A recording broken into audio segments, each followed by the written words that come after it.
কার সাথে হবে বলেন তো? কারণ আল্লাহর পয়গম্বর বলছেন, ক্বালান নবী সাল্লাল্লাহু আলাইহি ওয়াসাল্লাম, আল মারউ মা'a মান আহাব্বা, যার সাথে যার মহব্বত তার সাথে তার কিয়ামত।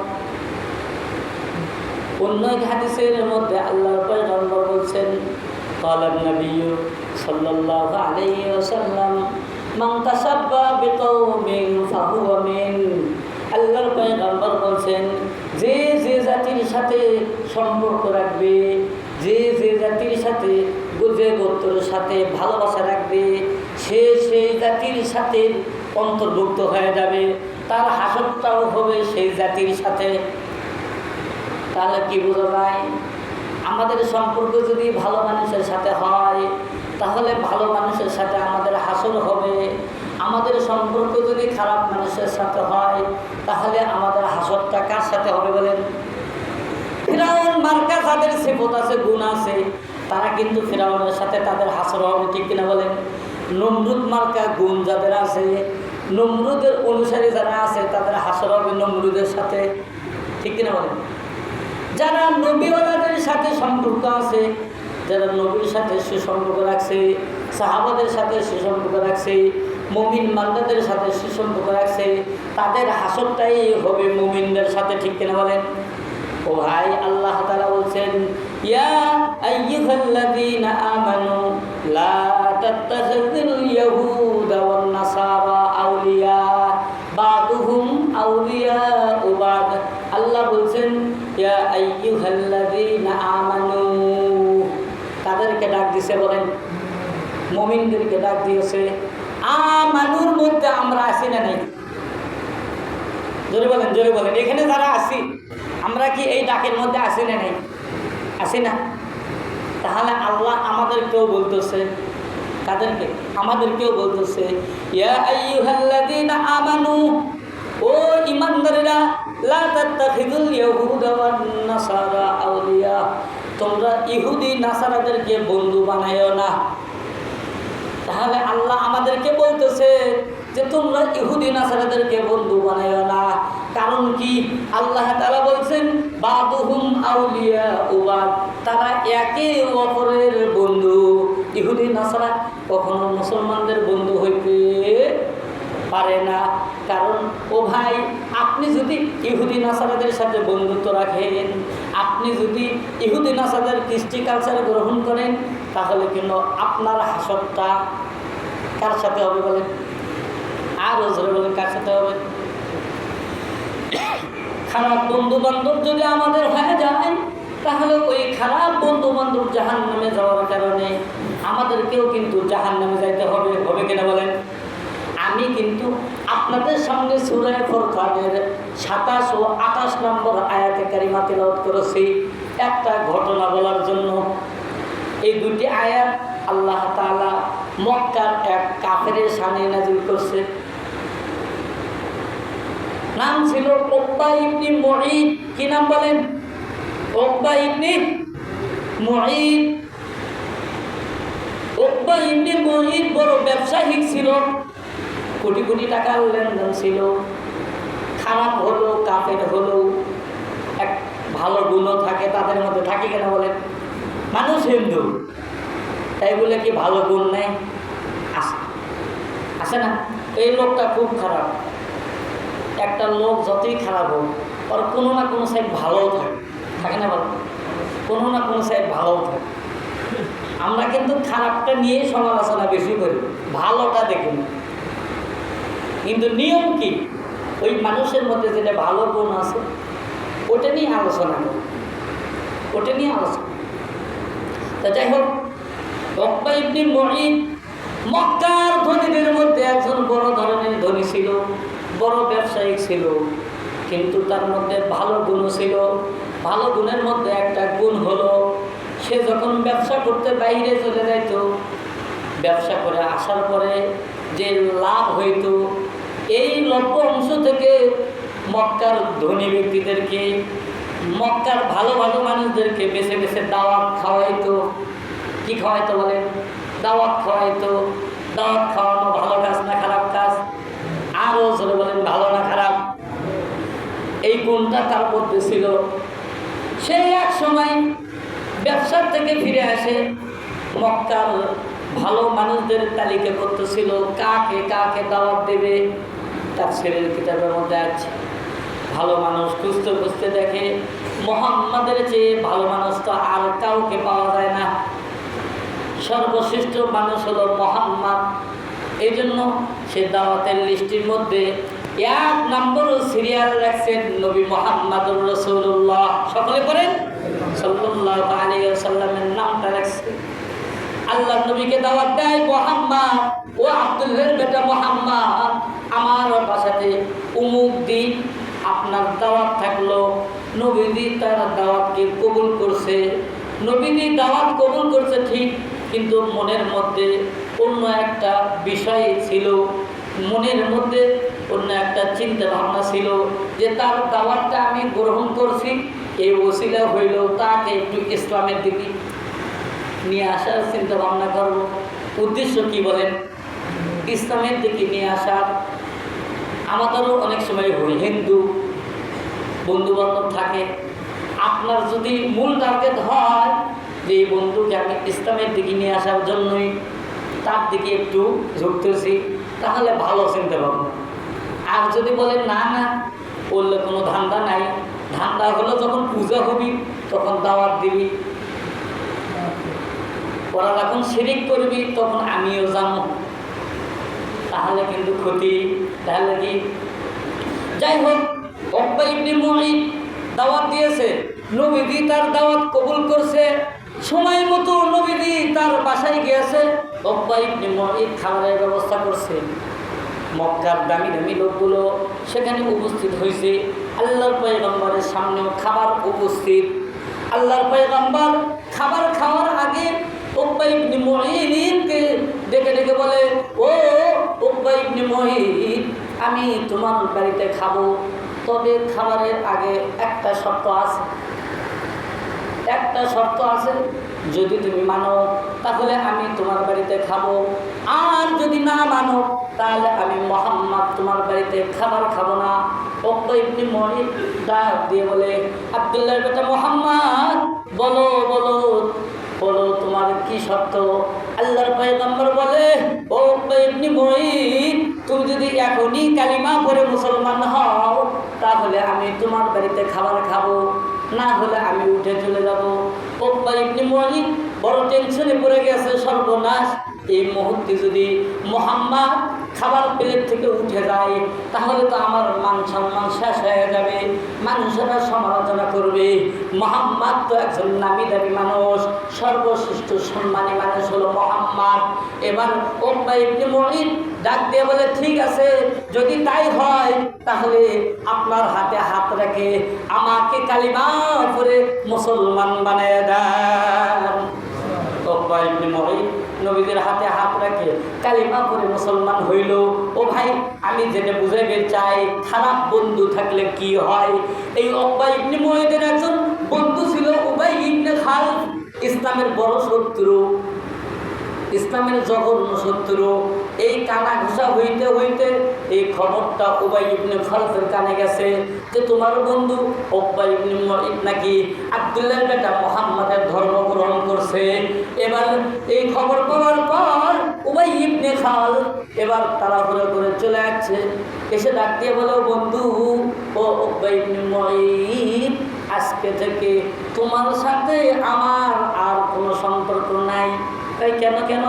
ওই তুমি নাকি বাপ দাদার ধর্ম চুনকালি মাকাইয়া আব্দুল্লাহর বেটা মুহাম্মাদের ধর্ম গ্রহণ করছো, তা তোমার সাথে আমার কোনো সম্পর্ক নাই, আমাদের ধর্ম হলো সঠিক, তুমি হিদায়াতের পথ থেকে অন্য পথে চলে গেছো। নাউযুবিল্লাহ বলে, হিদায়াতের পথ থেকে বলে খারাপ পথে গেছে, অথচ হিদায়াতের পথে গেছে খারাপ পথে নাকি? এটাই কিন্তু বাস্তব। এ যখন করলো উকবা ইবনে মুঈতকে সর্বনাশ, এ তো আমার বাল্যকালের বন্ধু, আমার বাল্যকালের বন্ধু, কেমনে বন্ধুত্ব ছাড়া যায়? বন্ধুত্ব ছাড়বো না। এবার তার বন্ধুকে ডাকতে বলে, বন্ধু, আমি তোমার সাথে বন্ধুত্ব রাখতে চাই, আমাদের বাল্যকালের বন্ধুত্ব নষ্ট করিও না। এবার উবাই ইবনে খালদ উকবা ইবনে মুঈদের আমার সাথে যদি বন্ধুত্ব রাখতে চাও তাহলে শর্ত এখনই মুহাম্মাদের কালিমা ছেড়ে দাও। 2 নম্বর হলো মুহাম্মাদের চেহারায় তুমি থুতু নিক্ষেপ করো। নাউজুবিল্লাহ। যদি এই 2টা কাজ করতে পারো তাহলে তোমার সাথে আমার বন্ধুত্ব থাকবে, নতুবা কোনো বন্ধুত্ব থাকবে না। উকবা ইবনে মুঈদ বলে ঠিক আছে চলো মুহাম্মাদের দরবারে যাই, আমি তোমার সাথে বন্ধুত্ব রাখার জন্য যা করতে হবে তাই করব। তাফসীরের কিতাবের মধ্যে আছে উকবা ইবনে মুঈদ আর উবাই ইবনে খালদ দুইজনে নবীর দরবারে যায়। নবীজি সাহাবাদেরকে নিয়ে বসে আছেন, এমন সময় দূর থেকে দেখতে পায় যে উকবা ইবনে মুঈদ আর উবাই ইবনে খালদ নবীজির কাছে আসতেছে। নবীজি তাদেরকে দেখে বৈঠক থেকে মজমা থেকে উঠে তাদের দিকে একটু আগানো শুরু করছে, হাঁটা শুরু করছে। নবীজি মনে করছে গতকাল উকবা ইবনে মুঈদ মুসলমান হয়েছে, আজকে মনে হয় তার বন্ধু উবাই ইবনে খালদ আমার কাছে মুসলমান হওয়ার জন্য আসতেছে। এই জন্য নবীজি তাদেরকে দেখে মুস্কি মুস্কি হাসতেছে। নবীজির উদ্দেশ্য ভিন্ন আর জালেমদের উদ্দেশ্য ভিন্ন। নবীজি তাদের কাছে গেল, যাওয়ার পরে উকবা ইবনে মুঈদ ডাক দিয়ে বলে, আব্দুল্লাহর বেটা মুহাম্মদ, গতকাল কালিমা পড়ছিলাম ঠিক, আজকে আমি তোমার কালিমা ছেড়ে দিলাম, মুরতাদ হয়ে গেলাম। এই কথা বলার পর দ্বিতীয় শর্ত নবীজি তাদের দিকে তাকায় আস। দ্বিতীয় শর্ত উকবা ইবনে মুঈদ নবীজিকে ঘৃণা করে নবীজির চেহারার দিকে থুতু নিক্ষেপ করছে। নবীজির চেহারার দিকে থুতু নিক্ষেপ করছে। বলেন তো এই দৃশ্য আল্লাহ দেখছে না দেখে নাই? জোরে বলেন। আওয়াজ নাই কেন? আরো জোরে বলেন, দেখছে না দেখে? আল্লাহ রাব্বুল আলামিন ওই থুতুটা ঘুরাইয়া নবীজির চেহারায় না মেরে উকবা ইবনে মুঈদের চেহারায় মারছে। সুবহানাল্লাহ বলেন। ওই চেহারায় ওই থুতু লাগার কারণে তার পুরো মুখটা একবার শেষ, জ্বলছে গেছে, ফোসা পড়ছে, চেহারা ফোসা পড়ছে। নবীজি কষ্ট পাইছে কিনা বলেন? বলেন বলেন, নবীজি কষ্ট পাইছে কিনা? নবীজি কষ্ট পাইছে। হায় হায়, গতকাল একটা উম্মতকে জাহান্নামের পথ থেকে জান্নাতের পথে নিয়ে আসলাম কালিমা পড়াইয়া, আজকে দেখি সে মুরতাদ হয়ে গেল, আবার জাহান্নামের পথে চলে গেল। নবীজি কান্না করতেছে, নবীজির চোখ থেকে পানি ঝরতেছে। আল্লাহ রাব্বুল আলামিন নবীজিকে সান্ত্বনা দেওয়ার জন্য সূরা ফুরকানের 27 ও 28 নম্বর আয়াতে কারিমা নাযিল করে দিল। ওয়ায়ামা ইয়াদুল যালিমু আলা ইয়াদাইহি ইয়াকুলু ইয়া লাইতানি ইত্তাখাযতু মা'আর রাসূলি সাবিলা ইয়া ওয়াইলাতা লাইতানি লাম আত্তাখিদ ফুলানান খলিলা। আল্লাহু আকবার বলেন। আল্লাহ রাব্বুল আলামিন জিবরাইলের মাধ্যমে 2টি আয়াতে কারিমা নাযিল করে দিলেন, নবীজিকে সান্ত্বনা দিলেন। নবীজি আপনি কষ্ট পাবেন না। উকবা ইবনে মুঈদ সে আপনাকে কষ্ট দিয়েছে, এর দ্বারা তারই ক্ষতি হয়েছে। হাসরের ময়দান যেদিন কায়েম হয়ে যাবে সেই দিন উকবা ইবনে মুঈদ কাঁদবে কাঁদবে। আল্লাহ তাআলা বলছেন, ওয়ায়ামা ইয়াদুল যালিমু আলা ইয়াদাইহি ইয়াকুলু ইয়া লাইতানি ইত্তাখাযতু মা'আর রাসূলি সাবিলা। আপনি দেখবেন হাসরের মাঠ যেদিন কায়েম হয়ে যাবে, উকবা ইবনে মুঈদ নিজের দাঁত দিয়ে নিজের হাতের গোস্তগুলো কামড় দিয়ে খাবে, নিজের হাতের গোস্তগুলো নিজেই কামড় দিয়ে ছিঁড়বে, আর চিৎকার দিয়ে বলবে যে আমি তো আজকে ধ্বংস হয়ে গেলাম। আফসোস, আমি যদি দুনিয়াতে মুহাম্মাদের সাথে বন্ধুত্ব রাখতাম তাহলে হাসরের ময়দানে আজকে নিজের দাঁতে দিয়ে নিজের হাতের গোস্তগুলো কামড় দিয়ে ছিঁড়তে হতো না। আফসোস করে বলবে আর বলবে, ইয়া ওয়াইলাতা লাইতানি লাম আত্তাখিয ফুলানান খলিলা। আফসোস আফসোস, আমি যদি আজকে আমি যদি দুনিয়াতে উবাই ইবনে খালফের সাথে বন্ধুত্ব না রেখে মোহাম্মদের সাথে বন্ধুত্ব রাখতাম, আজকে আমাকে এমন কষ্ট করতে হতো না। ও ভাই, মূল উদ্দেশ্য, সময়ও শেষ। মূল উদ্দেশ্য, এই ঘটনা বলার দ্বারা উদ্দেশ্য হলো আপনি কার সাথে বন্ধুত্ব করতেছেন, কার আদর্শ গ্রহণ করতেছেন, কাকে আপনি মেনে চলতেছেন, এটা ভালো করে যাচাই বাছাই করেন। বর্তমান সময়ে খেলা চলতেছে বিশ্বকাপ। কি চলতেছে বলেন? বিশ্বকাপ।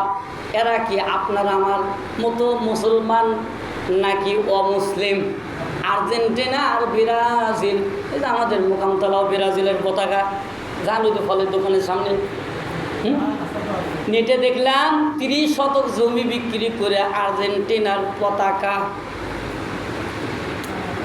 ও ভাই, 30 শতক জমি বিক্রি করে জার্মানি পতাকা, তাহলে 30 শতক জমি বিক্রি করে পতাকা দিচ্ছে ও মুসলিমদের। নাউজুবিল্লাহ বলে। তাহলে দেখা যায় আর্জেন্টিনার পতাকা লটকাচ্ছে বাড়ির ছাদের ওপর, ব্রাজিলের পতাকা লটকাচ্ছে বাড়ির ছাদের ওপর। আবার নেটে দেখা যায় ছোট ছোট বাচ্চা গাছের মাথায় পতাকা লটকে যায়, কারেন্ট শর্ট খেয়ে মরে আছে। কার জন্য মূল্য বলেন? কার জন্য মূল্য ওটি? তাহলে এদের সাথে বন্ধুত্ব রাখবেন ভাই, নাকি ভাইয়ে ভাইয়ে মারামারি করবেন যে তুই ব্রাজিল আমি আর্জেন্টিনা? 7 আপ ঠিক হয়, 7 আপ মানে 7টা গোল খাচ্ছে দেখে ওটা 7 আপ হয়। আরে ভাই, একটা জিনিস, খেলা ভালো লাগে, খেলা কি লাগে? ভালো লাগে। সেই হিসেবে হয়তো আমি দেখি, দেখা যায় কি না দেশের পরে বিষয় দেখি, কিন্তু কি আমি আর্জেন্টিনা, ওই জিতলেও আমি, ঠকলেও আমি, আমি ব্রাজিল, ওই জিতলেও আমি, ঠকলে মানে ওই ওর খালাতো ভাই, ওর মামাতো ভাই, বাপ বেটা ঝগড়া করেছে, ভাইয়ে ভাইয়ে ঝগড়া করেছে। আরে ভাই, সাপোর্ট করে আপনার কী লাভ বলেন তো? বরং আপনার ক্ষতি। ওদের সাথে আপনার হাসর হলে বাঁচবেন, ওদের সাথে যদি আপনার হাসর হয় তাহলে বাঁচবেন বলেন তো? বাঁচবেন না রে ভাই, বাঁচবেন না। কারণ ওরা তো অমুসলিম, ওরা তো ইহুদি নাসারা, খ্রিস্টান, ওদের সাথে আমাদের কিছু সম্পর্ক। এই জন্য খবরদার এই ভালোবাসার জন্য টাকা পয়সা খরচ করেন না। আপনার সন্তানকে আপনি ওই পতাকা কিনে দিচ্ছেন, টাকা খরচ হচ্ছে না, হিসেব দিবেন পাবেন আল্লাহর কাছে। মসজিদের কোর্টে সামনে গেলে 10 টাকা দায়ী হয় না, মিথ্যা কথা করছি?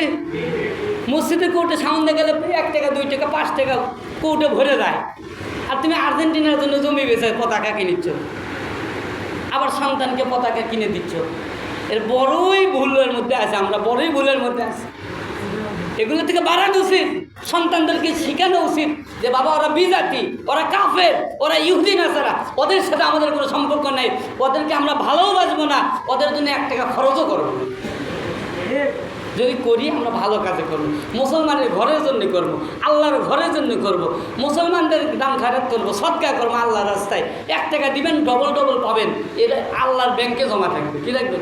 আল্লাহর ব্যাংকে জমা থাকবে। এই জন্য অনুরোধ, কোনো ইহুদি নাসারা এদের কৃষ্টি কালচার আমাদের মাঝে নিয়ে আসবো না। আরে ভাই, রাতের 1টার থেকে খেলা, 2টার থেকে খেলা, 12টার থেকে খেলা, কথার কথা আপনি আগে থেকে রেডিও বড় পর্দা দিছে, আবার দেখি বড় পর্দা দিছে, কী কয় ওটা? বায়োস্কোপ নাকি? ওই বড় পর্দা দিয়ে আগে থেকেই ভাড়া করে নিচে সুন্দর করে দিয়ে, আবার কয়েকজন মিলে কিনছেও এখন। আর যুবকের টাকার গরম থোয়ার পাচ্ছে না, এই কাজে নষ্ট করতেছে। কত রাত দেখলেন আপনি আর্জেন্টিনার জন্য, ব্রাজিলের জন্য, অন্য অন্য দেশের জন্য। আরে ভাই, আপনি আজকেই মরেন তো ওরা কি আপনাকে কোনো উপকার করতে পারবে?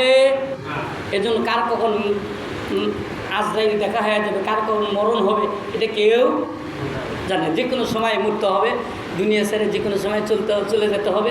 আমার কথায় কি আপনারা বেজার হলেন? জোরে বলেন। যারা কথা করছেন ওরা বেজার হচ্ছে। আপনি যদি বেজার হন তা বেশি করে দেখেন, আপনার ওদের সাথে আসর হবে আমার নাকি?